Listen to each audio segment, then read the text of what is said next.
बहुत सुंदर, बहुत सुंदर। बहुत बहुत धन्यवाद। बहुत बढ़िया। राजेंद्र भैया ने बहुत अच्छा समा बांध दिया और बहुत सुंदर भजन की प्रस्तुति भी यहाँ पर दी। और ये जो बीच का जो समय था अपना, इसका बहुत अच्छा सदुपयोग हुआ। और निश्चित रूप से अभी विकास भैया ने जैसा कहा कि भारत में रविंद्र जैन और दुबई में राजेंद्र जैन, तो डेफिनेटली नहीं, राजेंद्र भैया की आवाज में बहुत बहुत अच्छी वॉइस है, सॉफ्ट वॉइस है। पूरा म्यूजिक का उनको नॉलेज है और बहुत अच्छा वो गाते हैं। तो मैं अपनी तरफ से और पूरे जीसीसी परिवार की तरफ से राजेंद्र भैया को बहुत बहुत बधाई, बहुत बहुत शुभकामनाएं। आइए प्रारंभ करते हैं अपन नेक्स्ट सेशन को संक्षिप्त मंगलाचरण के माध्यम से।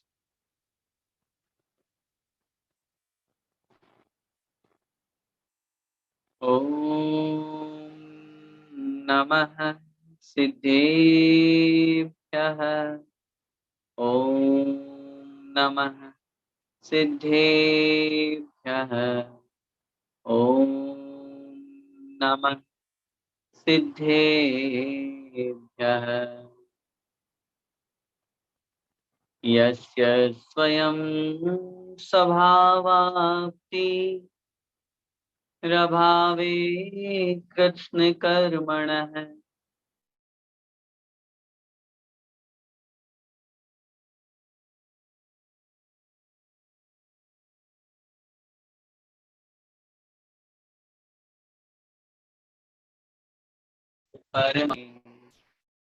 नमोस्तु परमात्मने। पंच परमेष्ठी भगवान की जय। द्वादशांग जनवाणी माता की जय। आचार्य भगवंत श्री विद्यासागर जी महाराज की जय। पूज्य गुरुदेव सुधा सागर महाराज की जय। अढ़ाई द्वीपस्थ समस्त महामुनिराजों की जय। अगले इस नेक्स्ट सेशन में हम जिस टॉपिक पर चर्चा करने जा रहे हैं वो टॉपिक है कर्म सिद्धांत, कर्म रहस्य। और मैं अपने इस टॉपिक को शुरू करूं उससे पहले यहाँ पर उस टॉपिक को रिलेट करते हुए हमने एक भजन अभी यहाँ पर सुना। अभी अभी अपन ने लास्ट वाला जो भजन था वो सुना कि मैली चादर ओढ़ के कैसे द्वार तिहारे आऊं। हे पावन परमेश्वर मेरे, मन ही मन घबराऊं शर्माऊं आई। अब ये जो लाइन है, ये जो भजन है, ये ही हमें उस कर्म सिद्धांत की ओर ले जा रहा है। हमने कभी ये विचार किया कि मेरी जो चादर है वो मैली क्यों है?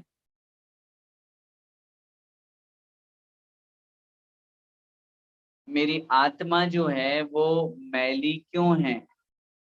मैली कुचैली क्यों है? गंदी क्यों है? उत्तर मिलेगा राग द्वेष मद लोभ मोह कषाय क्रोध हिंसा आदि परिणाम, इन सब के कारण से मेरे आत्मा मैली है।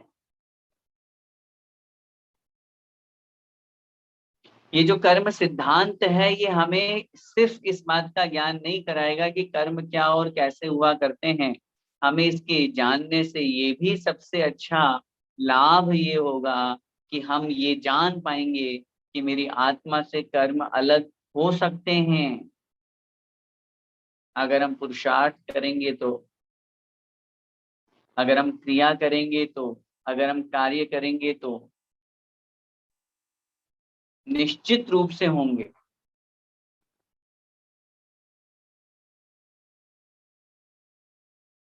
समझ लीजिए कि ज्ञानावरण दर्शनावरण ये जो कर्मों के नाम सुनते हैं यही कर्म होते हैं क्या?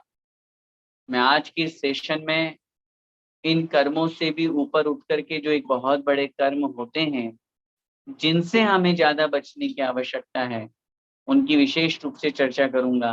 जिनका नाम है भाव कर्म। कर्म तो बहुत प्रकार से है, लेकिन जितने प्रकार से कर्म हैं उतने उससे भी अनंत गुना भाव कर्म हुआ करते हैं। आचार्यों ने कर्म सिद्धांत का जहां पर वर्णन किया, कर्मों का जहां पर कथन किया, वहां उन्होंने हमेशा उदाहरण दिया दूध और पानी की तरह जो एक में एक संबंध को प्राप्त है।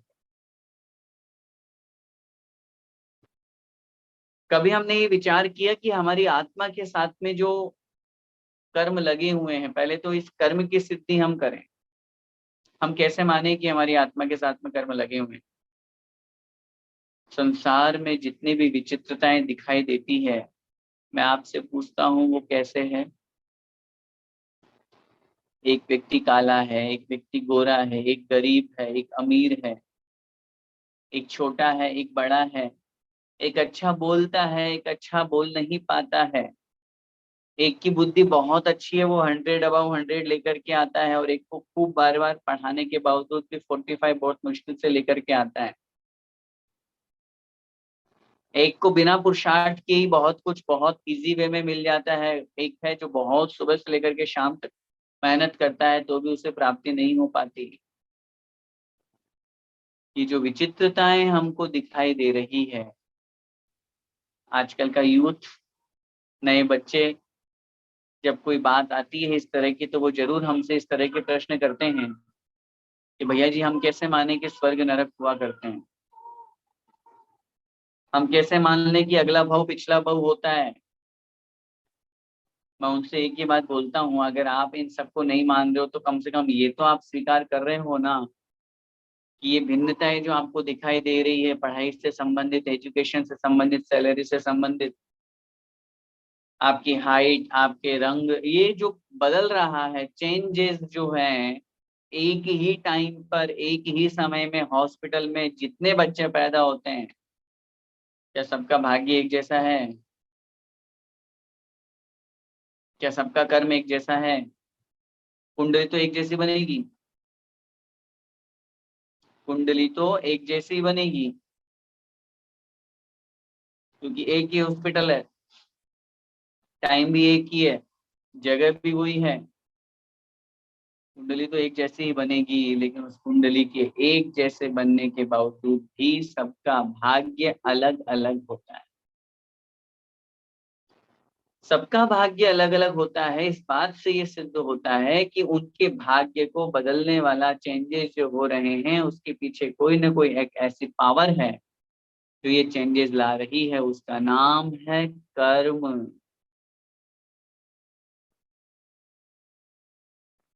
बहुत बार कभी ऐसा विचार कीजिए, बैठे बैठे सोचिए, चिंतन कीजिए कि हम बैठे हैं और अचानक से कोई व्यक्ति आकर के हमारी बहुत प्रशंसा कर रहा है,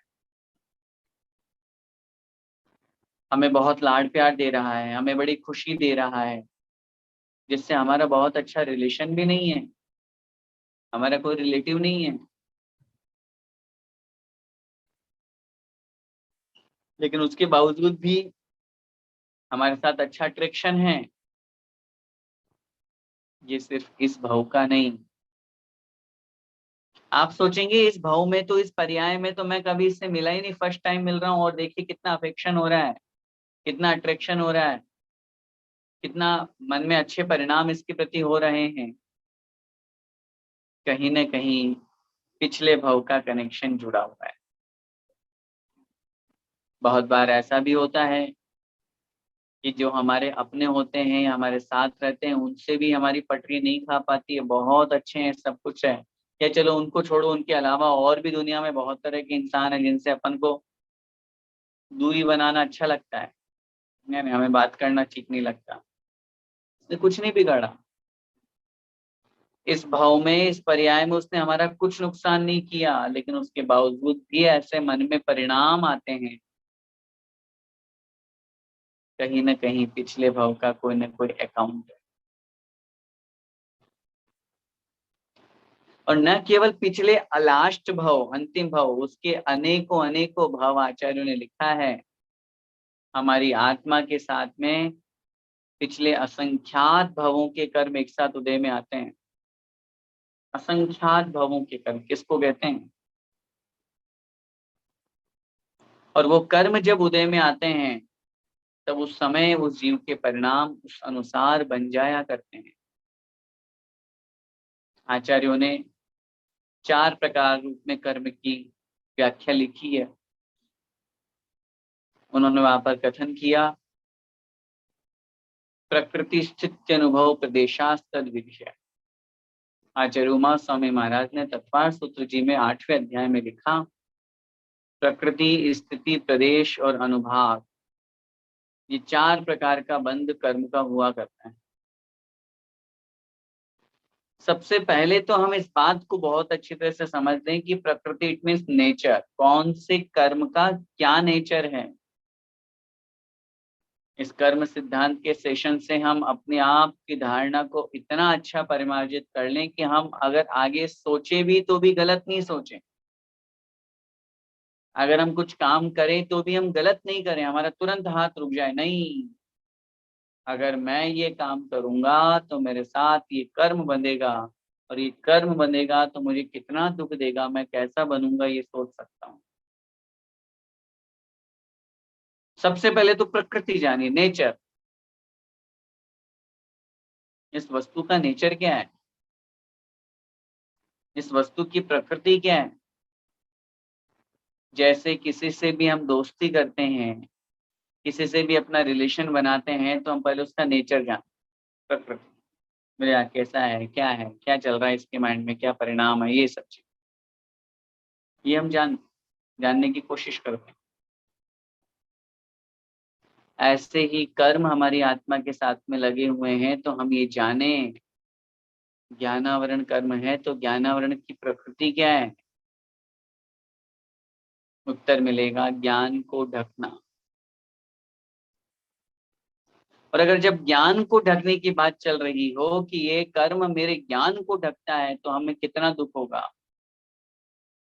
मैं याद करने बैठ रहा हूं और उधर से कर्म उदय में आ रहा है और मुझे याद नहीं करने दे रहा, मुझे याद नहीं होने दे रहा। याद का मतलब सिर्फ बुक्स को याद करने ही याद नहीं करना होता। याद का मतलब आप बिजनेस कर रहे हो और उसमें भी भूल गए तो किसी को सामान दे के लिखना। करोड़ों का टर्नओवर हो रहा है और आपने उस वस्तु को लिखा नहीं, या लिख भी दिया तो भी भूल गए, ये किसकी कमी है। ये ज्ञानावरण कर्म का उदय है। हम और आप सिर्फ अभी तक ये सोचते आ रहे हैं और ये सोचते हैं कि ज्ञानावरण कर्म का मतलब हाँ ज्ञान पढ़ाई लिखाई से संबंधित, नहीं, गलत धारणा हमारी। सिर्फ पढ़ाई लिखाई से संबंधित ज्ञानावरण नहीं होता। हमारी मेमोरी, हमारा स्मरण शक्ति कितनी मजबूत है, हम कितना जल्दी याद कर सकते हैं, कैचिंग पावर कितनी है हमारी। हम पढ़ रहे हैं, पढ़ने का मतलब सुन रहे हैं, कुछ भी, न केवल सेशन बल्कि कुछ भी, धार्मिक नहीं है, दूसरा अदर सोशल प्रोग्राम है वो भी, रिलेटिव का कोई फंक्शन है वो भी, कोई भी XYZ, हमारी कैचिंग पावर कितनी है, कैसी है, हम उसको कितने समय तक याद रखने की शक्ति रखते हैं, कितने समय तक वो याद हो सकती है, रह सकती है। ये सब डिपेंड करता है हमारे ज्ञानावरण कर्म पे। कभी इस बात पर हमने विचार किया कि ऐसा क्यों होता है कि हमें याद नहीं होता। ये शिकायत बहुत लोगों को होती है, और बहुत लोग हमसे मिलते हैं तो ये कहते हैं, भैया जी हमें मन तो बहुत लगता है स्वाध्याय में, आप पढ़ाते हैं बहुत अच्छा लगता है, लेकिन याद नहीं होता। हम उनको ये कहते हैं, कोई बात नहीं, याद नहीं होता, पहले जन्म में या पहले भवों में हमने ऐसा कोई कर्म किया होगा जिसकी वजह से हमारा ज्ञानावरण कर्म का बंध हुआ। उन कार्यों को आप करना छोड़िए।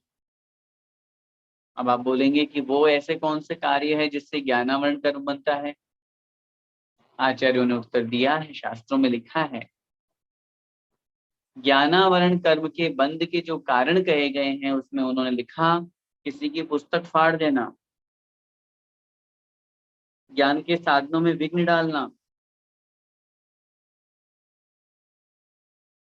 कहीं शिविर लग रहा है, कहीं ज्ञान का प्रचार प्रसार हो रहा है, कहीं बहुत अच्छा सेशन चल रहा है, क्लास चल रही है, और आपने क्या किया, उसमें विघ्न डाल दिया,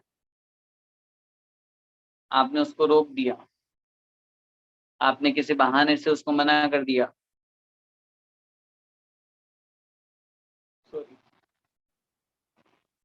आपने लाइट बंद कर दी, आपने नेट बंद कर दिया, XYZ कुछ भी। विघ्न डालने में जो जो निमित्त हम बना सकते हैं। पढ़ रहा है और पढ़ करके हम जान उसको बातों में लगा लेते हैं, आपने बातों में लगा दिया। इस तरह की भावना कहीं पर आएगी तो वो है ज्ञानावरण कर्म के बंध के कारण। अब इससे अपोजिट चलो, अब हमें ज्ञानावरण कर्म का क्षयोक्षम बढ़ाना है, ज्ञान का क्षयोक्षम बढ़ाना है, ज्ञान को उच्च करना है, उत्कृष्ट बनाना है। तो क्या करें? सबसे पहला टॉपिक, स्वाध्याय करें, पढ़ना शुरू करें। याद नहीं हो रहा तो भी ओनली फॉर रीड, पढ़िए उसको, और फिर उसके साथ साथ जो पढ़ रहा है उसकी हेल्प कीजिए, एजुकेशन में डोनेट कीजिए, शिक्षा का दान दीजिए। आप लोग क्या सोचते हैं?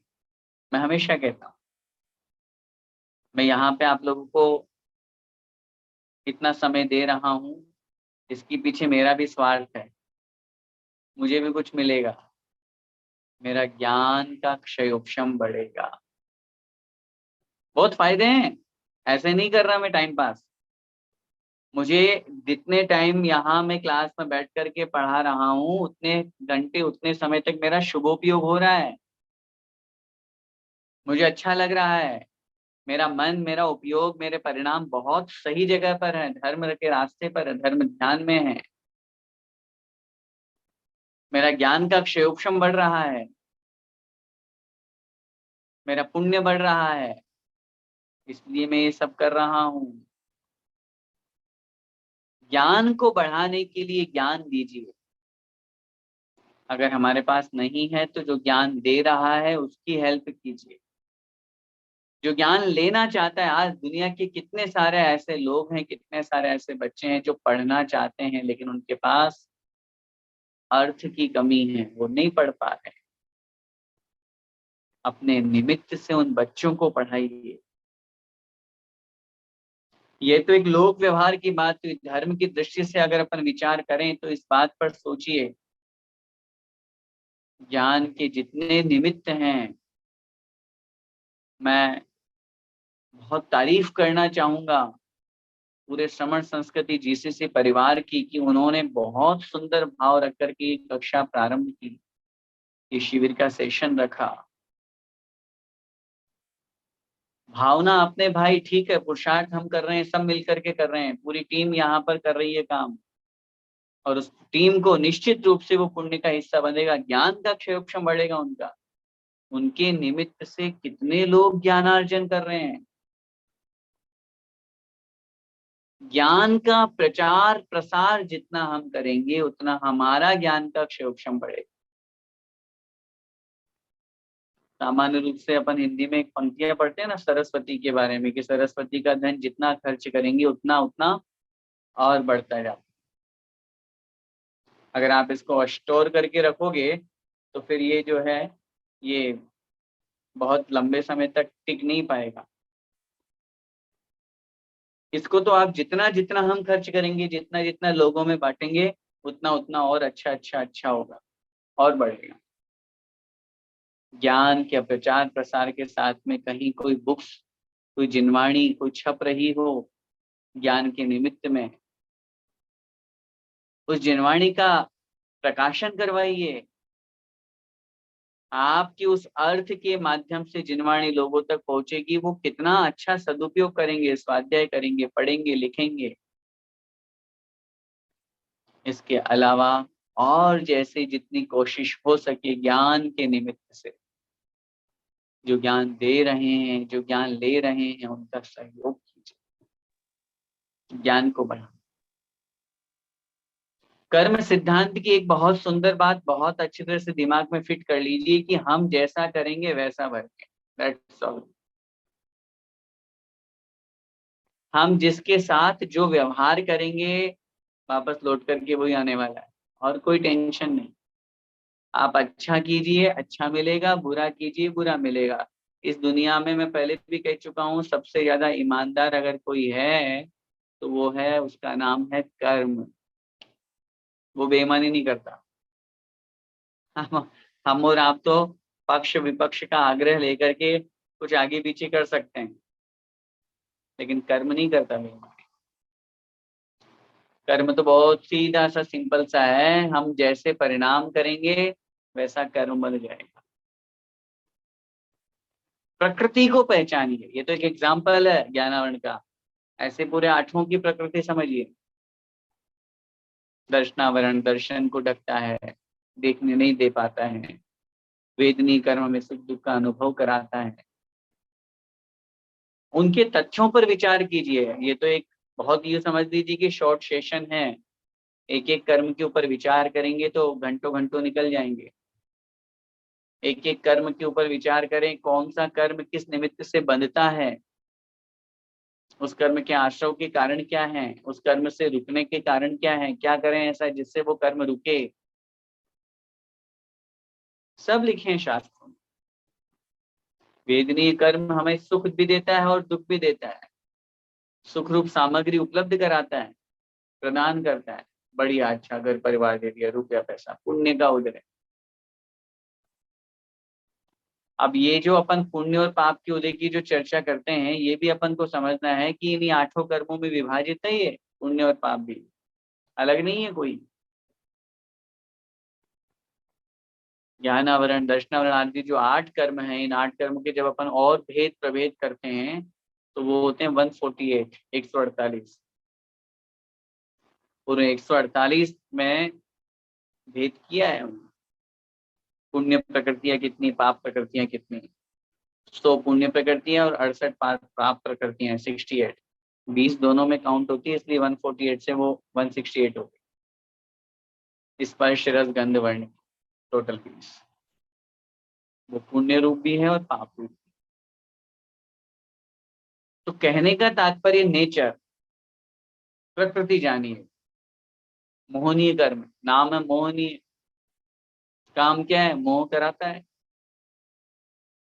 लगाव पैदा करता है, मिथ्यात्व उत्पन्न कराता है, राग द्वेष कराता है, उसका नाम है मोह।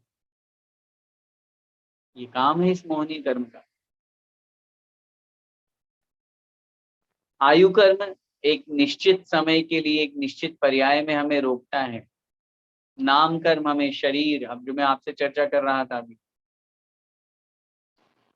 एक अमीर हुआ एक गरीब हुआ, ये तो चलो पुण्य और पाप की चर्चा तो है ही, उसके साथ में एक काला हुआ एक गोरा हुआ, ये भिन्नता कैसे आई? नाम कर्म के कारण से आई। एक को बहुत सुंदर स्वर मिला, बहुत अच्छी आवाज मिली, और एक की आवाज को कुछ सुनना नहीं चाहता। किसके कारण से? नाम कर्म के कारण से। एक कोई बहुत अट्रैक्टिव है और एक किसी को कोई पसंद ही नहीं करता। किसके कारण से? नाम कर्म के कारण से। चलना फिरना उठना बैठना देखना, हमारे शरीर के अंग प्रत्यंग जितने भी हैं, ये सब नाम कर्म के कारण से बनते हैं। गोत्र कर्म ऊंच नीच कराता है। उच्च गोत्र ऊंचे कुल में पैदा कराता है, नीच गोत्र निम्न कुल में पैदा कराता है। और अंतराय, जिसका नाम ही अंतराय है, अर्थ वही लगेगा, विघ्न डालना।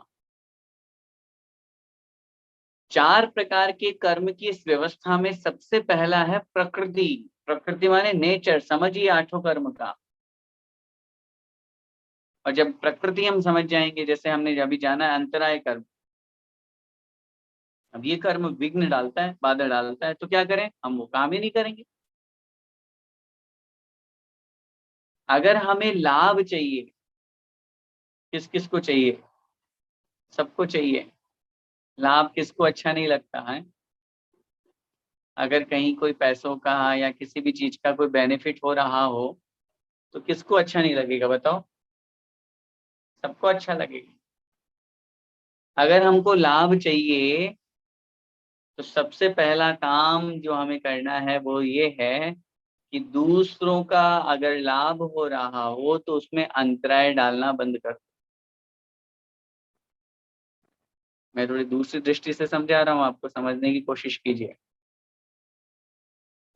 किसी को लाभ हो रहा है, बेनिफिट हो रहा है, और अगर हम उसमें बीच में टांग अड़ाते हैं, हम उसमें अगर कोई विघ्न डालते हैं तो हमारे लाभांतराय कर्म का बंद हो जाता है और फ्यूचर में हमें भी लाभ हो रहा होगा तो वो रुक जाएगा।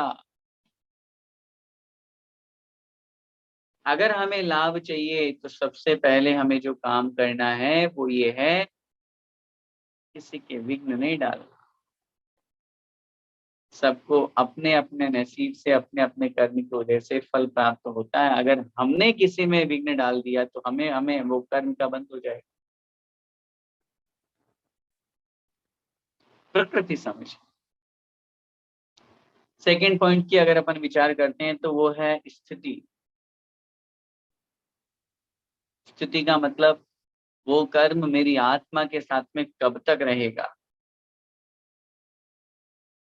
कल परसों जो अपनी एक चर्चा आई थी जिसमें मैंने आपको कहा था कि बहुत बार ऐसा होता है कि बहुत से ऐसे कर्म हुआ करते हैं जो कर्म बंध जाते हैं, अभी उदय में नहीं आए तो भी फल देते हैं। बहुत बार ऐसा भी होता है कि अभी बंध चुके हैं, उदय में आ चुके हैं, छूट चुके हैं, उसके बावजूद भी फल दे रहे हैं। ये स्थिति मेरी आत्मा के साथ में वो कर्म कब तक टिकेगा, कब तक रहेगा, उस पॉइंट का नाम है स्थिति। आप कभी इस बात पर विचार कीजिए कि कर्म मेरी आत्मा के साथ में जो चिपक रहे हैं उसमें सबसे मुख्य और सबसे प्रमुख आधार क्या है, कारण क्या है? उस आधार और कारण का नाम है कषाय।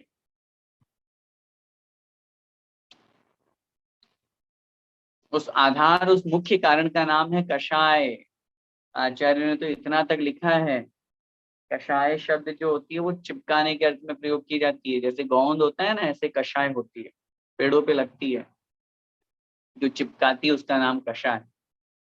ऐसे ही यहाँ कषाय भी इसका नाम इसलिए रखा गया क्रोधमान माया लोभ का, जो आत्मा को कर्मों से चिपकाती है। आत्मा और कर्म को आपस में संबंध बंध को प्राप्त कराती है, उसका नाम है कषाय।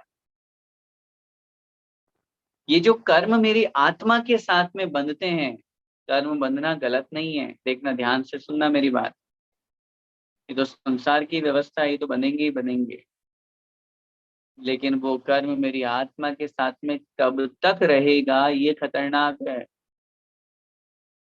जिस व्यक्ति की कषाय जितनी ज्यादा तीव्र होगी, जितने ज्यादा संक्लेश परिणाम होंगे, उतनी ज्यादा उसकी कषाय बंधेगी। क्या कह रहा हूं मैं, समझ में आ रहा है? जिसकी जितनी कषाय होगी उसके कर्म, उसकी स्थिति उतनी ज्यादा होगी, उतने समय तक, उतने लंबे समय तक वो कर्म उसकी आत्मा के साथ में चिपके रहेंगे। कषाय कम होगी तो स्थिति कम होगी। कौन चाहता है कि मेरी आत्मा के साथ में कर्म हमेशा लगे रहें, या जो कर्म का बंध हुआ है वो बस मेरी आत्मा के साथ ही चिपका रहे? हम तो ये चाहते हैं कि वो निरंतर झड़ता हुआ निर्जरा को प्राप्त हो जाए। हम आत्मा में कर्म का बंध जो है, कर्म की जो स्थिति है, वो दीर्घ काल तक, लंबे समय तक नहीं करना चाहते हैं, तो उसका एक ही उपाय है और वो है कषाय को कम करना। क्रोध, मान, माया, लोभ, ये चार कषाय हैं। और इन चारों कषायों के बारे में कभी चिंतन कीजिए। वैसे अपन पहले पढ़ के आए हैं संक्षेप में, लेकिन चिंतन कीजिए। क्रोध, क्यों आता है, किस पे कर रहा हूँ, क्यों कर रहा हूँ, कैसे कर रहा हूँ, कब कर रहा हूँ, कहाँ कर रहा हूँ। इन पर जब सोचेंगे और विचार करेंगे तो पता चलेगा हमको। तीसरी जो कषाय है, मतलब तीसरा जो कर्म है, उसका नाम है प्रदेश। प्रदेश माने क्वांटिटी। मेरी आत्मा के साथ में जो कर्म बंध रहे हैं वो कितने बंध रहे हैं, उनकी संख्या कितनी है, उस संख्या का नाम है प्रदेश बंध। आप लोगों ने कभी विचार किया इस बात पर कि जितने ज्यादा कर्म बंधेंगे, फिर कर्मों के निर्जरा होने में उतनी ज्यादा ताकत लगेगी। जितने ज्यादा कर्म बनेंगे, और ये जो ज्यादा और कम का जो चक्कर है, आप लोगों को पता है किस वजह से होता है। आचार्यों ने शास्त्रों में लिखा है, काय वांग मनः कर्म योग है शास्त्र में। ये जो कम ज्यादा का जो चक्कर है, ये जो प्रदेश बंध है, ये योग के निमित्त से हुआ करता है। मन वचन काय, जो व्यक्ति जितना ज्यादा इनका उपयोग करता है, उतने ज्यादा उसके कर्म का आश्रय होता है। अब आप बोलोगे अच्छे काम में अगर उपयोग कर रहे हैं तो आपत्ति नहीं, शुभ कर्म बनेंगे। बुरे काम में प्रयोग करेंगे तो अशुभ कर्म बनेंगे, अशुभ प्रदेश बनेंगे, बनेंगे जरूर। मन की चंचलता जितनी ज्यादा होगी, मन से जितना ज्यादा हम बैठे बैठे सोचेंगे, विचार करेंगे, ये मत सोचना हम तो कहीं गए ही नहीं, हमने तो कुछ किया ही नहीं, तो फिर हमें ये कर्म क्यों बंध गया। उत्तर मिलेगा, मन किसका चल रहा था,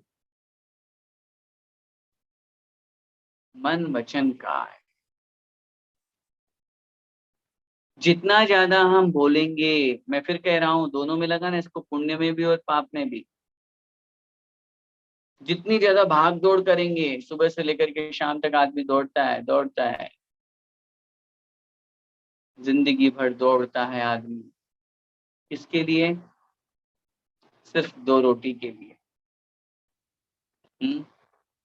ईमानदारी से अपने अपने दिल पर हाथ रखिए और अपने आप में विचार कीजिए कि मैं जो दौड़ रहा हूँ इस दुनिया की दौड़ में, अगर सच पूछो तो अगर केवल मुझे और मेरे परिवार के लिए जो मुझे चाहिए, उसके लिए मुझे इतना दौड़ना आवश्यक लगता है क्या? नहीं है, नहीं है, कोई आवश्यकता नहीं है। आप थोड़ा करके भी अपने परिवार का बहुत अच्छे से पालन पोषण कर सकते हैं, लेकिन उसके बावजूद भी हम दौड़ रहे हैं, चल रहे हैं, इधर उधर भाग रहे हैं, कर्म बंध ज्यादा हो। कर्म का जो प्रदेश है, कर्म की जो क्वांटिटी है, वो ज्यादा बंधेगी। ऐसे तो नियम से तो समय प्रबद्ध ही बंधते हैं, लेकिन उसमें भी आचार्यों ने भेद बताए हैं, इस अपेक्षा से मैं चर्चा कर रहा हूँ। और चौथा जो पॉइंट है उसका नाम है अनुभाग। अनुभाग का मतलब फल देने की शक्ति, फल देने की शक्ति। कर्म तो हमने बांध दिया, जब बांधा था तब और कुछ परिणाम थे, बाद में भी परिणाम बदल सकते हैं। कर्म हमने बांधा, बांधने के बाद वो हमारी आत्मा के साथ में रहा, ये सब व्यवस्थाएं में कोई दिक्कत नहीं है। अब जो सबसे इम्पोर्टेंट है वो है अनुभाग, फल देने की शक्ति, पावर। कैसा फल देगा वो? हम्म अशुभ कर्म होगा, पाप कर्म होगा, तो कैसा फल देगा? दुखदाई होगा, दुख देने वाला होगा। और अगर पुण्य कर्म होगा, उसका उदय आएगा, तो अच्छा फल देगा, हमें सुख सामग्री प्रदान करेगा। जैन दर्शन के इस महत्वपूर्ण सिद्धांत को समझिए कि कर्म का जो फल दे रहा है, कर्म जो फल की शक्ति जो दे रहा है, वो जो हमें प्राप्त हो रही है, मैंने पहले भी किसी विषय में कहा था कि एकमात्र जैन दर्शन एकमात्र ऐसा है जिस बात को कहता है कि नहीं, हमने जो कर्म जिस समय जैसा बांधा था जरूरी नहीं उसका फल वैसा ही मिले, चेंज भी हो सकता है। राजा श्रेणी का उदाहरण हमारी आंखों के सामने है। पहले जब मुनि महाराज के प्रति गलत परिणाम किए तो भाव खराब किए तो 7वें नरक 33 सागर की आयु का बंद कर लिया, और वहीं पर जब वापस परिणाम अच्छे सुधारे, भगवान मुनि महाराज के चरणों में प्रायश्चित किया, आंखों से आंसू निकल रहे हैं, बहुत घोर पश्चाताप हो रहा है, वही 33 सागर की आयु 84,000 वर्ष रह गई। अन्य धर्म में तो कहते हैं कर्म प्रधान विश्व करि राखा, जो जस करहि सो तस फल चाखा। जो जैसा करता है उसको वैसा फल भोगना पड़ेगा। नहीं, नहीं भोगना पड़ेगा, आप अपने परिणाम सुधार लीजिए। हमारे यहाँ पर कर्म की 10 प्रकार की व्यवस्थाएं बताई गई है। उदय, बंध, सत्व, उपशम, उदीर्णा, उत्कर्षण, अपकर्षण, संक्रमण, निधत्ति, निकाचित, इस प्रकार 10 प्रकार की व्यवस्था है। संक्रमण, चेंज होना। आप क्या सोचते हैं कि कर्म चेंज नहीं होते? नहीं होते हैं। अगर कर्म चेंज नहीं होते तो मैना सुंदरी के सिद्ध चक्र विधान के फल से उसके 700 कोढ़ियों का कोढ़ दूर कैसे हो जाता? अगर कर्म चेंज नहीं होते तो आचार्य मानतुम स्वामी महाराज ने भक्तामर की रचना की और 48 सालों से बाहर कैसे आ गए? अगर कर्म चेंज नहीं होते तो सीता ने अग्नि में प्रवेश किया था, वो अग्नि से जल कैसे बन गया? मैं पूछता हूं आपसे, कौन कहता है कि कर्म चेंज नहीं होते? होते हैं।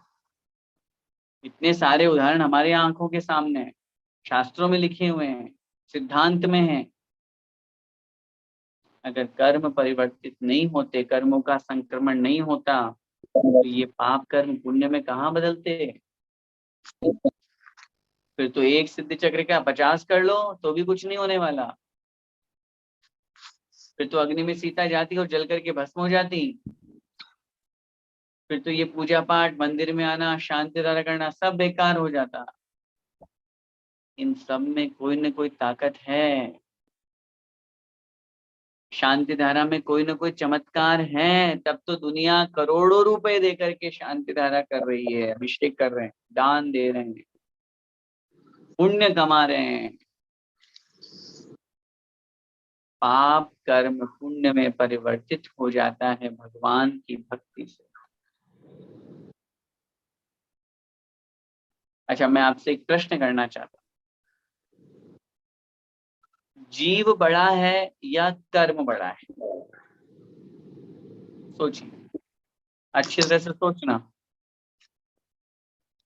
प्रश्न मेरा है कि जीव बड़ा है या कर्म बड़ा है? क्योंकि मैंने बहुत पहले एक पुस्तक, किसी की टाइटल पढ़ा था, पुस्तक तो पढ़ी नहीं मैंने, कि कर्म जीता जीव हारा, ये पुस्तक किसी ने लिखी थी। तब मेरे माइंड में एक बहुत बड़ी उथल पुथल हुई। इतना समय तो नहीं मिला कि मैं उसका प्रत्युत्तर दूं, लेकिन सिद्धांत ग्रंथों से, आगम से, सब बातों से मिला करके और अनुभव से इन सब चीजों के सामने आई, तो हकीकत तो ये है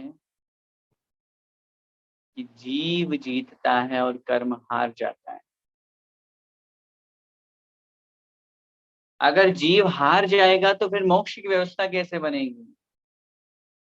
अगर कर्म जीत जाएगा तो फिर संसार में मोक्ष होना बंद हो जाएगा, सारे के सारे जीव संसार में भटकते रहेंगे कर्मों से पराधीन होकर। फिर हर 6 महीने 8 समय में जो 608 जीव मोक्ष जाते हैं, उनकी व्यवस्था कैसे होगी? वो सिद्धांत कैसे लगेगा? इसलिए एक सिद्धांत और एक बात तो सबसे पहले अपने माइंड में बहुत अच्छी तरह से फिट कर लीजिए कि कर्म से बलवान मैं हूं। मैं माने मेरी आत्मा, मैं जीव हूं। कर्म बलवान नहीं है, बलवान मैं हूं। अनंत शक्ति मुझ में विद्यमान है, कर्म में नहीं। कर्म तो बुद्ध गल है बेचारा, वो क्या करेगा? कर्म को दोष देने से कोई मतलब नहीं है। कर्म किसने किया? मैंने किया। हम बहुत बार, मैंने पहले भी कहा था, हम सबसे पहले तो निमित्त को दोष देते हैं। फिर जो थोड़ा बहुत स्वाध्यायी होता है, समझदार होता है, नहीं नहीं भैया उसको क्या दोष देना, मेरे ही अपने कर्म। हम अपने कर्मों को दोष देते हैं। मैं आपसे पूछता हूँ, बेचारे कर्मों को क्यों दोष दे रहे हो? कर्म ने क्या किया? कर्म अपने आप आकर के तो आत्मा से चिपके नहीं ना। अगर अपने आप आकर के आत्मा से कर्म बंद हो जाए तो फिर तो सिद्ध भगवान के भी कर्म बंद हो जाएगा, शुद्ध जीव के। कर्म मैंने किए हैं तो गलती मेरी है, कर्मों का क्या दोष? और उस बात को बहुत अच्छी तरह से समझ करके कि कर्म सिद्धांत को समझिए कि मैंने कर्म किया है। राग द्वेष किसने किया? मन में परिणाम खराब किसने किए? मन में अच्छे परिणाम किसने किए? मैंने किए। मैं करता हूं, मैंने किया। और इस अनुभाग शक्ति को देखिए कि मैंने जो किया है, संक्रमण की जो बात अपनी चल रही है, कर्मों में भगवान की भक्ति में ऐसी ताकत है कि वो कर्म को बदलने की ताकत रखते हैं। बदलेगा जीव ही, भगवान नहीं आएगा ऊपर से, लेकिन जीव के परिणाम से बदलेंगे वो। और जीव के परिणाम अच्छे बुरे होने में सामने वाली वस्तु निमित्त होती है। वीतरागी भगवान के दर्शन निमित्त होते हैं, आचरण निमित्त होता है, हमारी मित्रता निमित्त हुआ करती है, हम जिसके साथ उठते बैठते हैं वो सब निमित्त हुआ करते हैं। सोचिए सामने अगर शत्रु का चेहरा आ जाए तो कैसा लगेगा? तुरंत परिणाम बदलेंगे कि नहीं?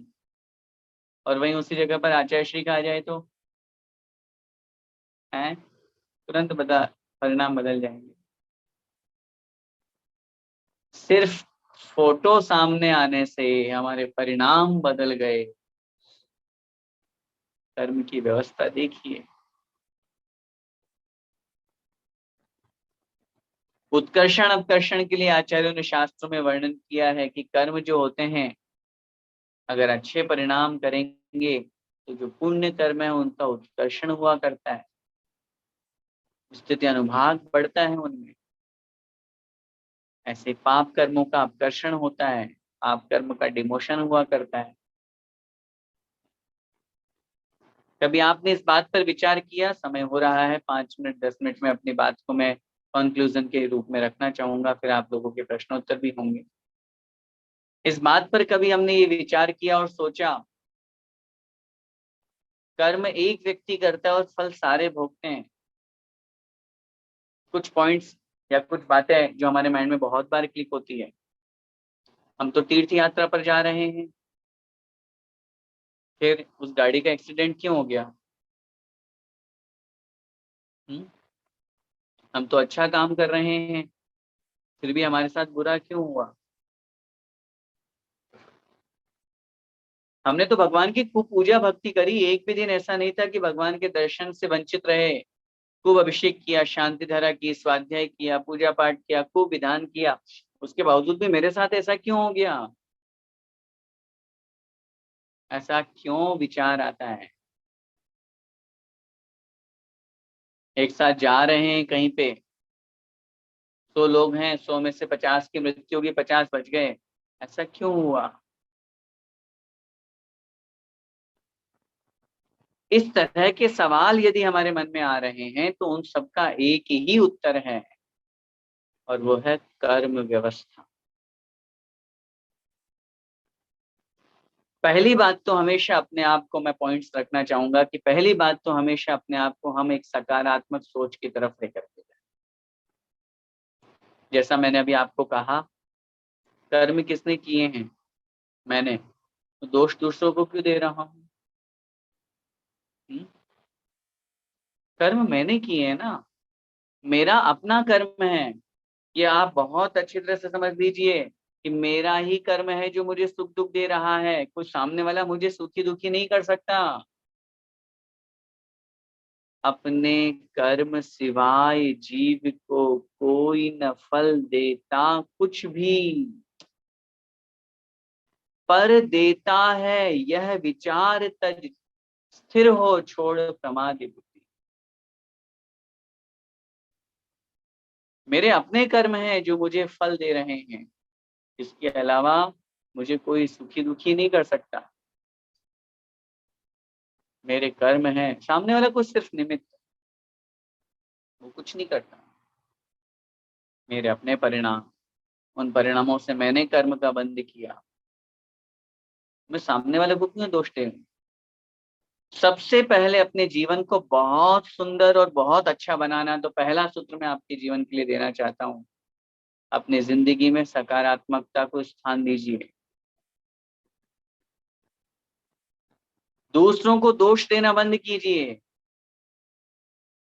जितना हम दूसरों को दोष देंगे, इसने ये किया, इसने ये किया, इसने ये किया, इसकी वजह से ऐसा हो रहा है, इसने ये कर दिया था, इस वजह से ऐसा हुआ।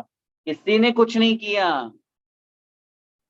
क्या पता मैं ऐसा कर लेता तो ठीक रहता, उसकी वजह से ऐसा हो गया। अरे भाई कुछ नहीं है वो हमारे उस कर्म के उदय में लाने में सिर्फ निमित्त मात्र बनाया है उसको। आप चल रहे हैं, आपको ठोकर लगनी है, सामने वाले ने टांग अड़ा दी और आपको ठोकर लग गई, तो आपको क्या लगेगा, उसने टांग अड़ाई इसलिए मैं गिर गया। चलो सामने वाले ने टांग नहीं अड़ाई और चलते चलते पत्थर पे आप गिर गए, पत्थर की वजह से, अब किसको दोष दोगे। अब आप उस पत्थर जिसने रखा उसको दोष दोगे। मैं कह रहा हूँ चलो फिर और नेक्स्ट पॉइंट पे आगे बढ़ो, पत्थर भी नहीं रखा, टांग भी नहीं अड़ाई और चलते चलते गिर पड़े, फिर अब क्या करोगे।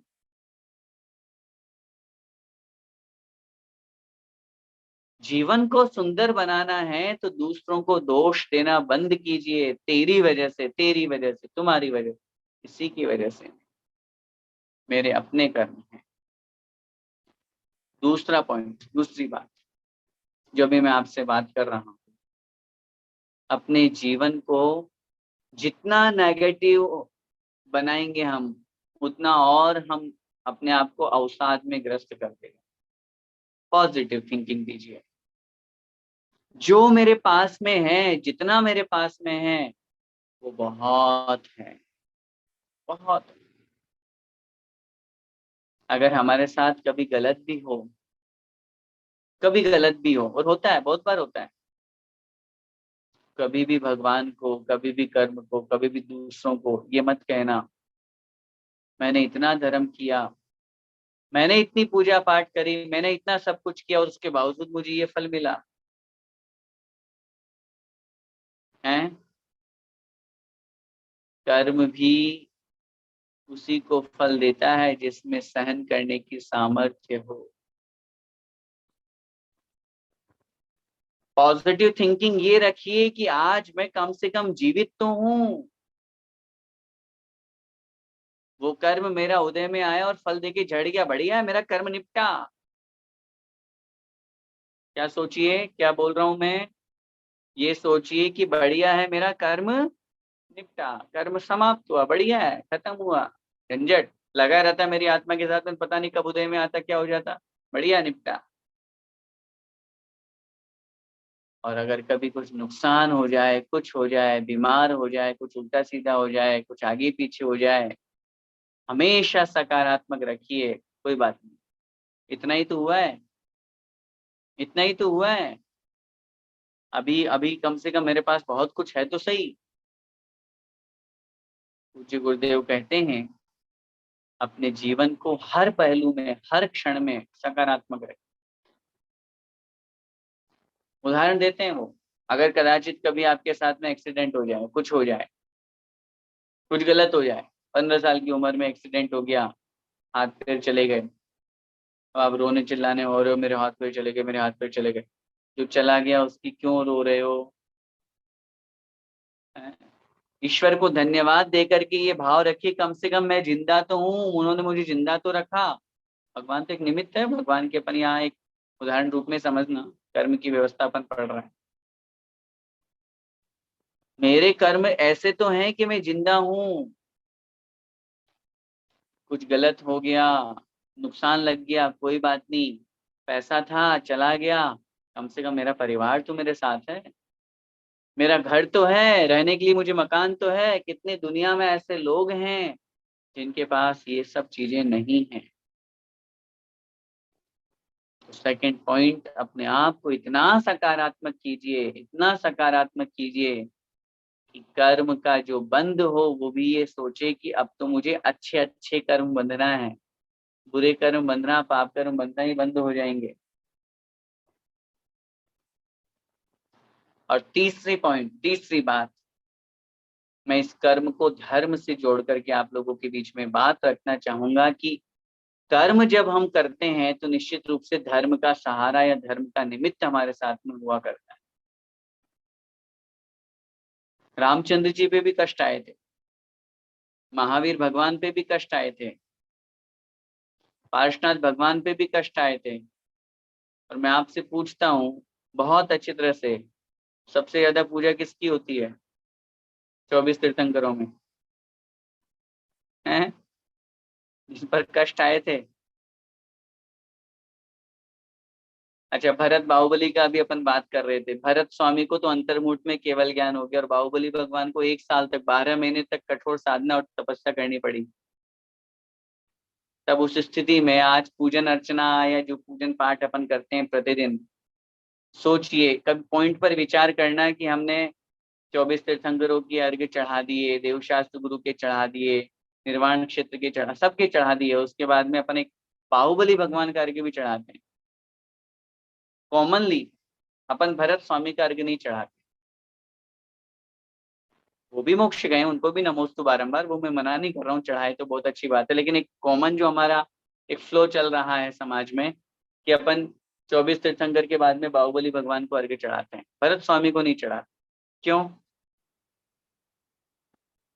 उन्होंने तपस्या ज्यादा करी थी, उनके ऊपर कष्ट ज्यादा आए थे। महान व्यक्ति, ये उपसर्ग है। मोक्ष तो कितने सारे लोग जाते हैं, कितने जीवों ने मोक्ष प्राप्त किया चतुर्थ काल में। तो विशेष रूप से नाम गजकुमार मुनि महाराज, पांडव, सुकौशल मुनि महाराज, सुकुमाल मुनि महाराज, इनका ही क्यों आता है? सतिया तो बहुत हुई पूरी दुनिया में, अंजना, सीता, सोमा, इनका ही नाम क्यों आता है? कष्ट सहन किए, और इन कष्टों को सहन करने में इन्होंने अपने जीवन में कभी भी धर्म को नहीं छोड़ा। जो मैं तीसरा पॉइंट बोलना चाह रहा हूं आपके बीच में, कैसी भी स्थिति परिस्थिति आ जाए, अपने आप को धर्म के प्रति मजबूत रखिए। सीता का उदाहरण याद रखिए। हम और आप बहुत जल्दी धैर्य खो देते हैं, कुछ भी आपत्ति विपत्ति आती है और हम बहुत जल्दी अपने आप को परेशान कर लेते। धैर्य, पता नहीं क्या होगा, पता नहीं क्या होगा, कैसे होगा। सीता का जीवन चरित्र पढ़िए, उठा करके देखेंगे तो ऐसी आपत्ति विपत्ति तो हमारे पास में कुछ नहीं आई। उसके बावजूद भी धैर्य नहीं खोया, उसके बावजूद भी मन में कोई टेंशन नहीं। ठीक है, मेरे कर्म है, मेरा अपना परिणाम है, मैंने गलत काम किया इसलिए मेरे साथ गलत हो रहा है। अंत में जब उसको कृतांत वक्र जो सेनापति छोड़ने के लिए आया, याद रखो उन लाइन्स को। जिनवाणी की लाइन हमें अपने आप को दृढ़ करती है। उसको भी ये कह करके वापस भेज दिया और कह दिया कोई बात नहीं। उसने जब कहा कि स्वामी की आज्ञा आपको जंगल में छोड़ने की, तो पूछा मैंने ऐसा क्या अपराध किया?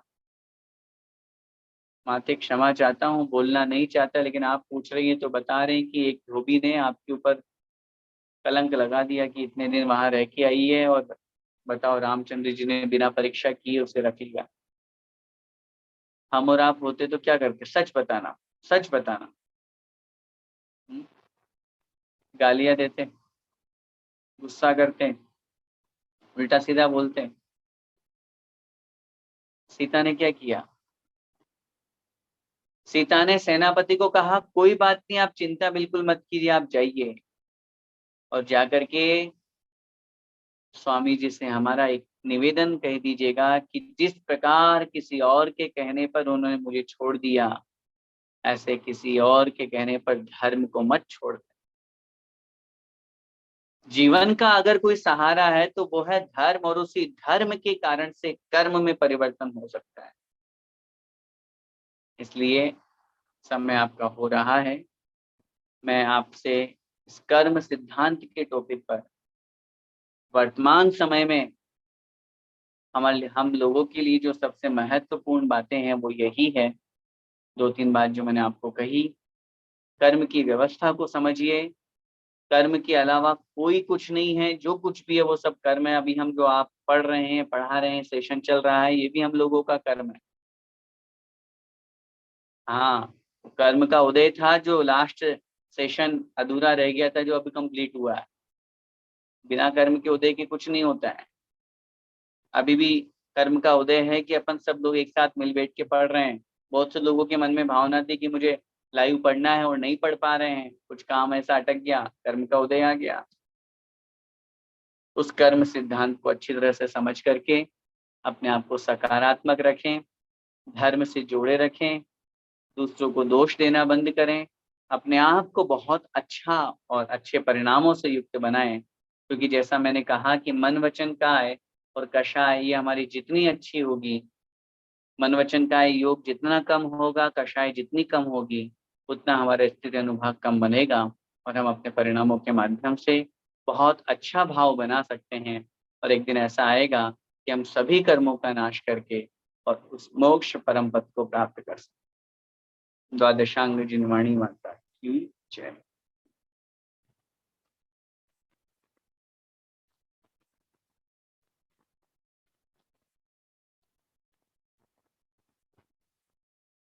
कुछ हैंड रेज यहाँ पर हैं। पदम पाटनी अंकल।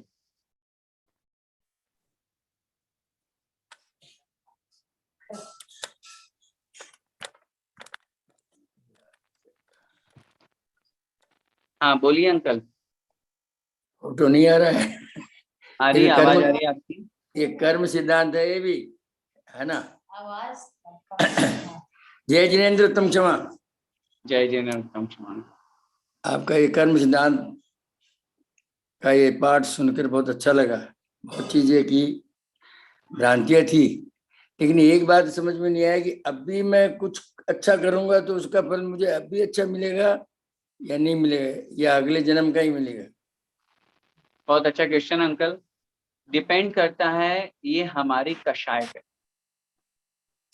अगर जिस कषाय के हाथ में, अगर वो कषाय गलत रूप में है, जैसे 4 कषाय की अपन बात करते हैं, तो लोभ कषाय एक ऐसी कषाय है जो दोनों तरफ काम करती है। लोभ अच्छा भी होता है, लोभ बुरा भी होता है। अच्छा लोभ मतलब धर्म करने का लोभ, स्वाध्याय करने का लोभ, पूजा करने का लोभ, व्रत उपवास करने का लोभ, ये भी लोभ हुआ करता है। तो इसको आचार्यों ने प्रशस्त लोभ में गिना। और बाकी की जो 3 कषाय है और अप्रशस्त लोभ है, वो तो अप्रशस्त। अब आपका क्वेश्चन ये है कि मैं जो कर्म करूंगा वो मुझे इस भाव में ही फल मिलेगा, या अगले भाव में मिलेगा, या अगले तीसरे भाव में मिलेगा, या अगले 5वें भाव में मिलेगा। ये डिपेंड करता है हम अपने परिणामों को कैसा बना रखें। अगर हम अपने परिणाम अच्छे बना रखे हैं तो हो सकता है कि अगले ही दिन, अगले ही पल, अगले ही घंटे में हमें उसका फल मिल जाए। और हो सकता है अगर हमारे परिणाम थोड़े कषाय तीव्र हैं तो हो सकता है कि वो फल तो मिलेगा, कर्म तो बंध गया, तो अगले भाव में न जाने कितने भाव में जाए। एक एग्जांपल मैं आपको देता हूँ। भीष्म पितामह जब शरशैया पे थे, बाण की शैया पर थे, तो उनको 100 बाण, शायद मैंने पहले भी उदाहरण दिया था, ये 100 बाण उनको चुभ रहे थे। उनके मन में बड़ा ये प्रश्न जागृत हुआ कि मैंने ऐसा कौन सा कर्म किया था जिस कारण से मुझे ये बाण चुभ रहे हैं। उन्होंने अपने पिछले 100 भाव देख लिए अपने ज्ञान के माध्यम से। उन्होंने देखा मैंने तो ऐसा कोई कर्म ही नहीं किया।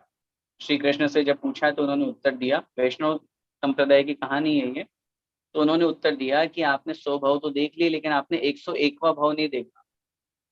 101वें भाव में आपने क्या किया था, आप कहीं पर जा रहे थे और अचानक से रथ पे बैठे हुए थे, सांप आया, तो आपने क्या किया, तुरंत तीर निकाला और तीर के उस नोक से उस सांप को उछाल करके फेंक दिया।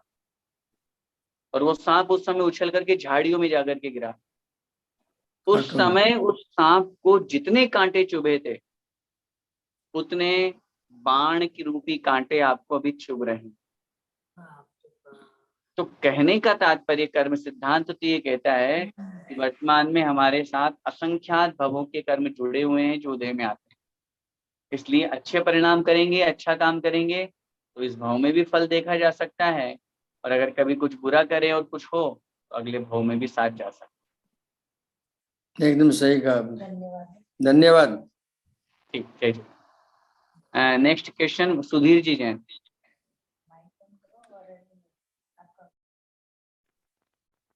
जय जिनेन्द्र भैया जी और सभी को मेरा जय जिनेन्द्र।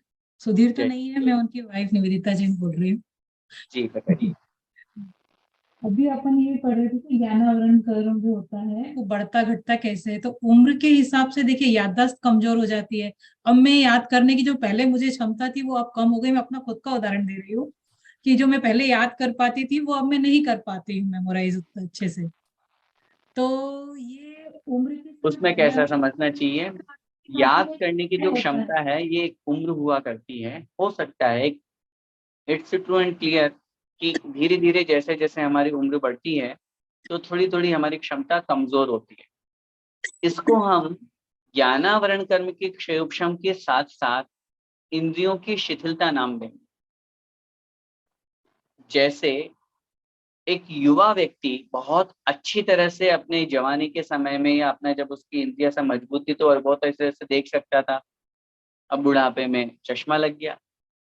बहुत अच्छे तरह से सुन सकता था, कान की मशीन लग गई। पहले बहुत, तो ये इंद्रियों का, मन का विषय जो हुआ करता है, पहले बहुत अच्छे से सोच समझ विचार कर सकता था, अब शिथिल हो गई। तो आयु के अनुसार इंद्रियों की शिथिलता होती है और इंद्रियों के माध्यम से कहीं न कहीं हमारा कर्म भी जुड़ा हुआ होता है। इस अपेक्षा से इस बात को, या सिद्धांत को समझना चाहिए कि ज्ञानावरण कर्म का क्षयोपशम भी तदनुसार हुआ करता है, क्योंकि आचार्यों ने लिखा है कोई भी कर्म जो होता है वो द्रव्य क्षेत्र काल भाव के अनुसार फल देता है। आपके किसी कर्म का उदय आने वाला है, उस समय अगर आप मंदिर में बैठे हुए हैं तो कर्म का उदय तो आएगा, लेकिन छोटी से कोई चींटी काट के निकल जाएगी। और अगर उसी समय उस कर्म का उदय आने वाला हो और वो आप बाहर की तरफ बैठे हुए हो तो हो सकता है आपके ऊपर कोई वस्तु गिर जाए। तो क्षेत्र की अपेक्षा फल, ऐसे काल की अपेक्षा।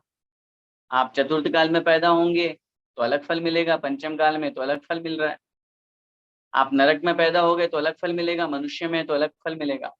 तो कहने का तात्पर्य समयानुसार भी उसमें परिवर्तन हुआ करता है। तो दोनों व्यवस्थाएं अपने को वहां समझनी चाहिए।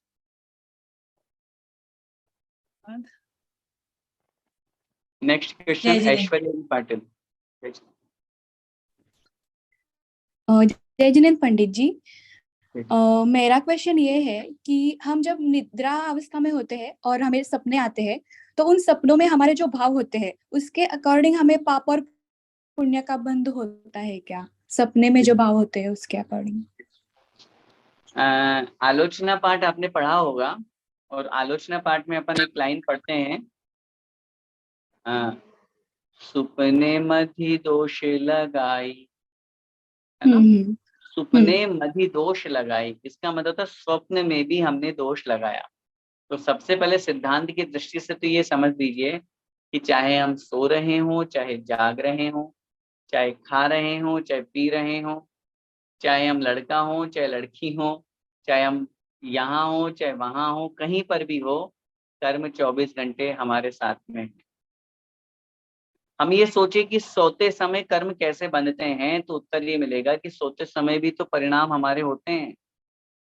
और डेफिनेटली 100% स्वप्न में जो हम सोचते हैं, स्वप्न में जो हमारे साथ क्रिया होती है, उस अनुसार कर्म का बंध होता है।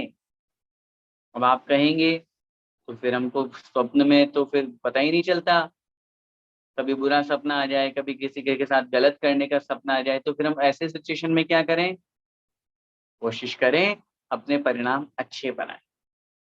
क्योंकि अगर हम रात में सोते समय मोबाइल चलाते चलाते सोएंगे, टीवी देखते देखते सोएंगे, एफबी, इंस्टाग्राम, इन सबको चलाते चलाते सोएंगे, कोई पिक्चर, कोई लड़ाई झगड़े, इन सबको देख करके सोएंगे, तो सपने भी वैसे ही आएंगे। और अगर हम नमोकार मंत्र बोल करके शांत परिणाम से इन सबसे विकल्पों से दूर होकर के बहुत अच्छी तरह से चिंतन के साथ में अगर सोते हैं तो निश्चित रूप से सपने भी अच्छे आते हैं। ऐसा जरूरी नहीं है कि हमेशा सपने बुरे ही आते हों, सपने गलत भी आते हों, सपने अच्छे भी आते हैं, डिपेंड करता है। तो एक बात स्वप्न की तो आप साइंटिफिकली रीजन से भी समझ लीजिए, सपना मतलब जो हम सुबह से लेकर के शाम तक सोचते हैं, करते हैं जो क्रिया, उनकी अपेक्षा से सपने बनते। कभी कभी हो सकता है आपको लगे यार सपनों पे मेरा बस नहीं चल रहा है, कोई बात नहीं, वो चीज छोड़िए, उसको कर्म का विशेष उदय मान करके निकालने की कोशिश कीजिए। लेकिन जहां अपना पुरुषार्थ कमजोर पड़ रहा हो, हमें वहां पुरुषार्थ करना चाहिए, अच्छे भाव रख करके। मैं तो हमेशा कहता हूँ कि चिंतन करके सो, ध्यान करके, और उतना भी टाइम नहीं मिल रहा तो सब विकल्पों से दूर होकर के मोबाइल को साइड में पटक करके, रख करके नहीं, पटक करके और लेट जाइए। कम से कम 2 मिनट 5 मिनट, जब तक नींद नहीं आएगी तब तक आराम से चिंतन कीजिए, अच्छा सोचिए, अच्छे भाव बनाइए, तो निश्चित रूप से बुरे स्वप्न दूर हों। जी पंडित जी, जय जिनेंद्र। जय जिनेंद्र। नेक्स्ट क्वेश्चन हेतल जी शाह। जय जिनेंद्र पंडित जी। मेरा प्रश्न ये था कि अगर घर में कोई ऐसी व्यक्ति है कि जो हमें सामने दिखाई दे रहा है कि वो गलत कर रहा है कुछ, और अगर हम मतलब एक तो रिलेशन की मर्यादा आ जाती है या उनकी उम्र की मर्यादा आ जाती है, हम उन्हें कुछ बोल नहीं पाते, और अगर सरल शब्दों में कुछ बोलने भी जाए तो वह उल्टा हमें ही सुना देते हैं। तो ऐसे टाइम पे मन बहुत विचलित हो जाता है, ना चाहते हुए भी कषाय हो जाती है या किसी और से डिस्कशन भी हो जाता है। मतलब वो एक निंदा टाइप हो जाता है कि भाई ऐसा क्यों करें, उनको समझाते हुए भी वो समझ भी नहीं पा रहे, उल्टा हमें ही देखिए, सुना रहे। तो ऐसे ऐसे टाइम पे सिचुएशन कैसे में, अपने बिल्कुल समझ गया मैं, ऐसे सिचुएशन में आचार्य श्री एक बहुत सुंदर बात कहते हैं, बहुत छोटी बात लेकिन बहुत बड़ी बात है। ऐसे सिचुएशन में आचार्य श्री कहते हैं, अपना लोटा छानो, पूरे समुद्र को छानने की इच्छा मत करो, जितना पानी अपन को पीना है उतना लोटा छान करके आगे बढ़। इसका मतलब ये है, ऐसे सिचुएशन में अपने आप को मौन रखिए, वहां से दूरी बनाने की कोशिश कीजिए। मानते हैं रिलेटिव्स हैं, अपने हैं, बड़े हैं, परिवार में हैं, ऐसा होता है, लेकिन आप जितना इन्वॉल्व होंगे, आप जितना और उनको कहेंगे, सरल शब्दों में कहेंगे, प्रेम से विनय से कहेंगे, लेकिन सामने वाले को नहीं समझ में आए तो क्या कर सकते। एक बार 2 बार कह करके अगर प्रेम से विनय से समझ में आता है तो ठीक है, फिर भी अगर वो नहीं मानते हैं तो उनको उनके हाल पे छोड़ दीजिए। आपके बार बार कहने से और आपकी कषाय बनने की कर्म का बंध होगा। अगर बार बार समझाने से समझ जाते तो आदिनाथ भगवान, महावीर भगवान मारीची के जीव को समझा देते। दादा, पिताजी, चाचा जी, ताऊ जी सब मोक्ष गए और मारीची वहां दूसरा धर्म चला रहे हैं। तो इसलिए अपन यही समझें, अपने परिणामों को अच्छा बनाने में, अगर किसी को समझाने में, देखिए हमेशा ध्यान रखिए, किसी को कहने में और किसी को समझाने में अगर अपने परिणाम खराब हो रहे हो ना, कोई जरूरत नहीं है समझाने। हाँ, अगर शुभोपयोग हो रहा हो, जैसे कि एग्जाम्पल समझिए, आपने प्रश्न पूछा और मैं आपको बता रहा हूँ और आपको अच्छा लग रहा है, तो ये तो बहुत अच्छी बात है। और आप सुनना ही नहीं चाहो, मैं आपको जबरदस्ती सुनाऊं, जबरदस्ती आपको उत्तर दूं, जबरदस्ती नहीं, आपको क्लास में बैठना ही पड़ेगा, सुनना ही पड़ेगा, तो फिर वहां वो जबरदस्ती वाला काम कर्म बंध का कारण बन जाता है। अपन उनसे दूर रहें। दूर का मतलब इन बातों से इन्वॉल्व नहीं होने दे, समझाने का भाव रखने का है, अच्छा भाव है, फिर भी वो नहीं मानते हैं तो फिर उनकी वो जान। ओके जी, ठीक। जय जिनेंद्र पंडित जी, धन्यवाद। नेक्स्ट क्वेश्चन अर्चना जी ने। ये जय जिनेंद्र भैया, जो आज का पूरा था जो उसमें मुझे ये समझ में आया कि जो द्रव कर्म है वो बंधन है और जो भाव कर्म है वो बंधन का कारण है। तो प्रति समय हम कर्म बनते ही रहते हैं, मतलब प्रति समय बनते हैं, 8 में से 7 कर्म तो प्रति समय बनते, तो कभी ना कोई काल आता है, चाहे वो ध्यान अवस्था में हो या कभी जब कर्म नहीं बन रहे हो, या प्रति समय हमेशा बनते ही और हमेशा ही वो झरते ही रहते हैं। कभी आचार्य ने लिखा, जिस समय जैसे आप कैटेगरी ऊपर बढ़ती जाएगी, उस समय वो कर्म आपका कम कम होता जाएगा। एक एग्जाम्पल समझिए, कर्म बंध के जो हेतु है वो 5 प्रकार के आचार्य उमा स्वामी महाराज ने 8वें अध्याय का पहला सूत्र लिखा। मिथ्या दर्शन, अविरति, प्रमाद, कषाय, योगा बंध हेतु। मिथ्या दर्शन, अविरति, प्रमाद, कषाय और योग ये बंध के हेतु है। अब मिथ्यात्व से उठ करके आप सम्यक्त्व को प्राप्त हो गए, तो जो मिथ्यात्व के निमित्त से कर्म बन रहा था वो रुक गया। अब शेष 4 निमित्त से कर्म बंधेगा। अब आपने मिथ्यात्व, अविरति, अब आप व्रति बन गए, 6ठे 7वें गुण स्थान में आ गए, तो मिथ्यात्व और अविरति के निमित्त से होने वाला कर्म बंध रुक गया, शेष कर्म का बंध होगा। ये तो सामान्य व्यवस्था। अब आपने 8 कर्मों की व्यवस्था में बात करी है, तो उसमें तो अपने को अच्छी तरह से यही समझना है कि जब अपन गुणस्थान पढ़ते हैं, कर्णानुयोग में आप पढ़ेंगे कर्म के बंध विच्छुत्ति, कि वो कर्म का बंध होना कब छूटता है, 148 कर्म प्रकृतियों का। तो उस दृष्टि से आप समझिए, जैसे एक एग्जाम्पल समझें, अरिहंत भगवान है, अब 4 कर्म ही नष्ट कर दिए उन्होंने। अब जब ज्ञानावरण, दर्शनावरण, मोहिनी और वेदनी है, मोहिनी और अंतराय, ज्ञानावरण, दर्शनावरण, मोहिनी और अंतराय, जब चारों कर्म नष्ट कर दिए तो वहां 4 कर्म बनने का सवाल ही नहीं है।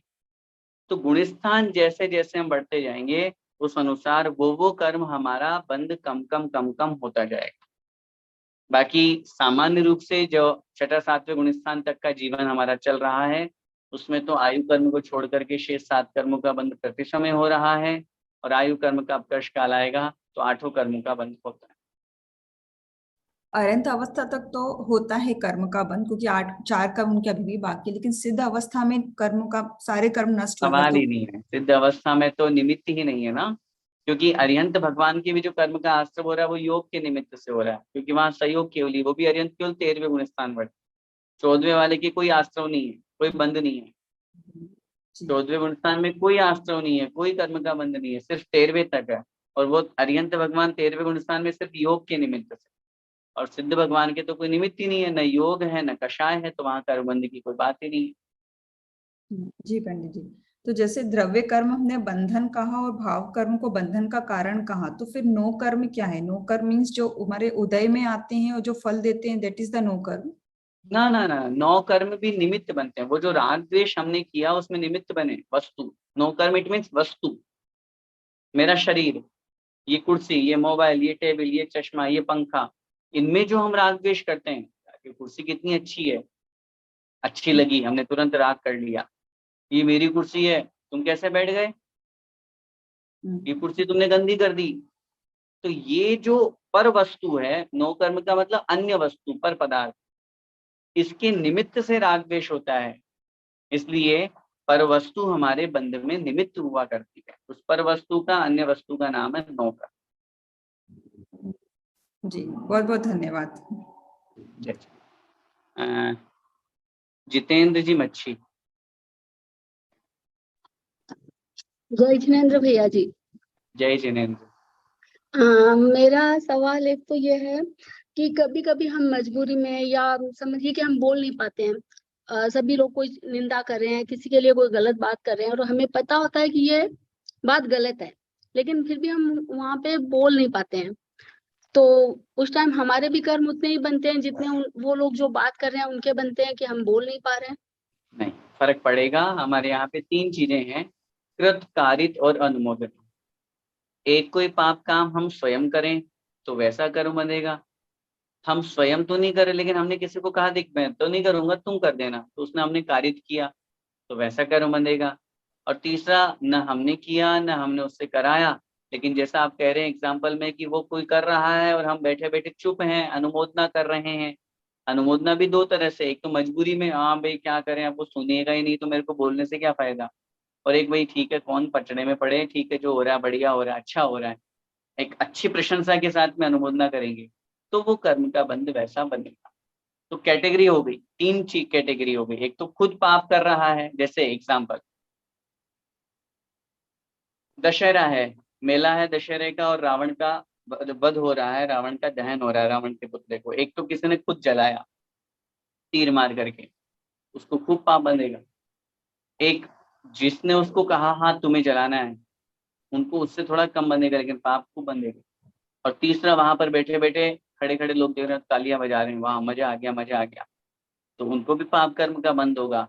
लेकिन एक करने वाले को ज्यादा होगा कराने वाले को उससे कम होगा, अनुमोदना करने वाले को उससे कम होगा, लेकिन पाप कर्म का बंध जरूर होगा। ऐसे पुण्य है, आप पूजन स्वयं कर रहे हैं, आपको अच्छा पुण्य बनेगा। आप दूसरों से करा रहे हैं, थोड़ा कम बनेगा। और दोनों ही नहीं कर रहे, चलो जो हो रहा है चलो बहुत बढ़िया, बहुत अच्छा काम हो रहा है, पूजन तो हो रही है, पुण्य तो बनेगा लेकिन कम बनेगा। तो ऐसे हमारे परिणामों के ऊपर ये सब चीजें डिपेंड हुआ करती। एक सवाल और था मेरा। एक जैसे कि हम कोई बात कर रहे हैं किसी से, समझिए, लेकिन अब उस बात का भाव बदल के कोई इंसान उसी बात को भाव बदल के किसी और को बोलता है, और वो हमें वापस पता चलता है कि ऐसा हमने तो कहा ही नहीं था, अच्छा ऐसा हो गया। तो अब हमें गुस्सा तो आएगा, स्वाभाविक है कि आपने जो कहा नहीं, किसी की निंदा की नहीं, और वो बात निंदा में बदल जाती है, तो स्वाभाविक है कि गुस्सा आएगा, कैसे कैसे। तो फिर हमारे कर्म भी तो बंधे, हमें गुस्सा आया लेकिन हमने ऐसा कुछ किया नहीं था। तो इसका मतलब ये है कि जो आपने नहीं किया था तो उसको तो आपको टेंशन लेने की जरूरत नहीं है, वो तो कर्म आपको बंधेगा नहीं, क्योंकि आपने जब गलत किया ही नहीं, गलत भाव हुआ ही नहीं, तो क्यों। अब सेकंड थिंग, जब वापस लौट करके वो गलत इम्पैक्ट दे रहा है और अपने को उसके कारण से नेचुरली गुस्सा आ रहा है, तो वो कर्म तो आपका बंधेगा। अब उस सिचुएशन में अपन को क्या करना चाहिए, एक सूत्र जीवन में ध्यान रखिए। अगर हमने किसी के साथ गलत नहीं किया है और फिर भी लोक में हमारी निंदा या लोग अपयश कर रहे हैं या कुछ कर रहे हैं, भगवान से एक ही प्रार्थना करें, भगवान आप सर्वज्ञ हैं, आप जानते हैं मैंने कोई गलत नहीं किया। इसलिए अपने भगवान के ऊपर विश्वास रखें और यही बोलें, अपने आप को एक दृढ़ करें, मजबूत करें, पॉजिटिव करें। भाई मेरा भगवान मुझे देख रहा है, मैंने गलत नहीं किया, वो मुझे गलत समझ रहा है या वो मेरे खिलाफ भड़का रहा है या वो मेरे को गलत सिद्ध कर रहा है, प्रूव कर रहा है, तो वो उसका कर्म है, मैं तो गलत नहीं हूँ। ये भाव आप रखेंगे तो जैसे सीता के एग्जाम्पल मैंने आपको अभी बताया था कि सीता ने गलत नहीं किया, सीता के चरित्र में कोई गलत नहीं हुआ, लेकिन उसके बावजूद भी लोक में निंदा हो रही है। अब उस सिचुएशन में वो लोगों से लड़े, नहीं नहीं ऐसे कैसे कह दिया तुमने, मैंने तो ऐसा किया ही नहीं, मैंने तो ऐसा किया ही नहीं। ऐसा तो उसने कभी नहीं किया। पूरे जीवन चरित्र उठा करके पढ़िए, उन्होंने रामचंद्र जी को कोई रिप्लाई नहीं दिया, सेनापति को कोई रिप्लाई नहीं दिया, पूरी जनता को कभी कभी धैर्य नहीं खोया, कभी खींच में नहीं आई वो, यार दुनिया में मेरा ऐसा हो रहा है, मैंने क्या किया, मैं तो इतना अच्छा किया। एक तो उनके लिए मैं वनवास चल करके आ गई, उनको मेरे को उठा करके ले गया, उसके बावजूद भी मेरी निंदा हो रही है, कभी रिप्लाई नहीं दिया। और रिप्लाई नहीं देने का रिजल्ट क्या निकला, आज उनकी प्रशंसा हो रही है, आज उनको अपन जय जयकार कर रहे हैं, एक सीता को एक माता की उपमा दे रहे हैं।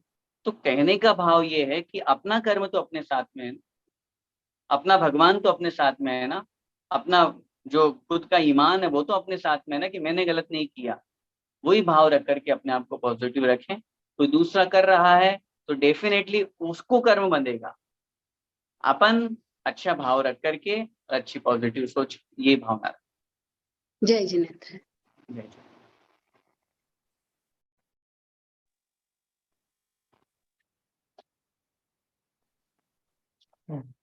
बस आज के लिए इतना ही।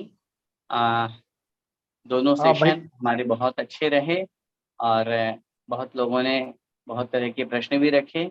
आगे भी फिर कभी समय होगा इस तरह के सेशन रखेंगे। मिलते हैं वापस नेक्स्ट सैटरडे अपनी क्लास जो भाग 2 की चल रही है, अनवरत। बहुत बहुत धन्यवाद भैया जी।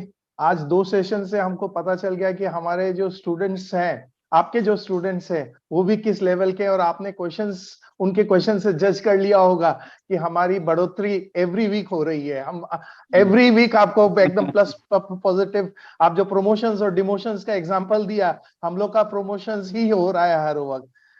भैया जी, ये जो एक क्लास बच गया है, जो अपने श्रावक का प्रमुख कर्तव्य जिन पूजा, वो भी बहुत इंपॉर्टेंट चैप्टर है, जैसा शिविर का एक टॉपिक है।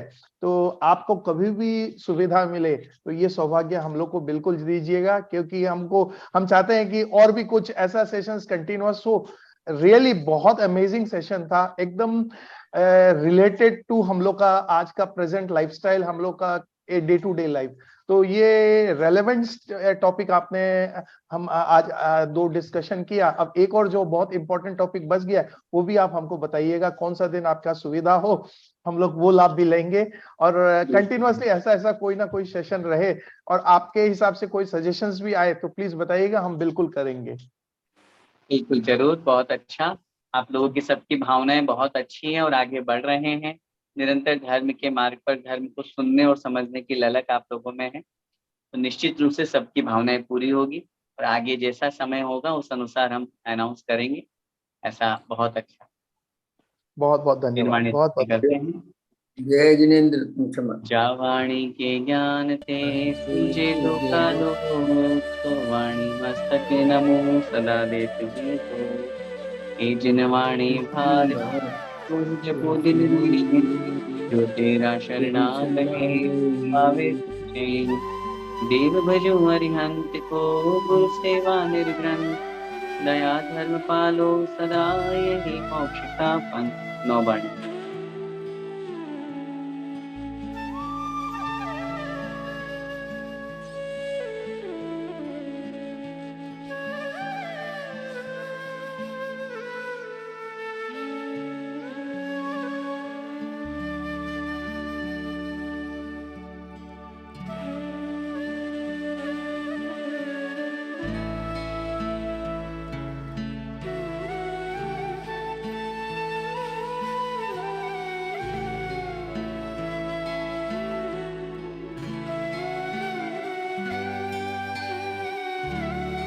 बोले द्वादशांग जिनवाणी माता की जय। शिरोमणि आचार्य भगवत श्री विद्यासागर जी महामंडराज की जय जय जय। सागर जी महाराज की जय। द्वीपर समस्त महामुनिराजों की जय। सभी को जय जिनेन्द्र, जय जय क्षमा। जय जय उत्तम क्षमा। बहुत अच्छा सेशन था।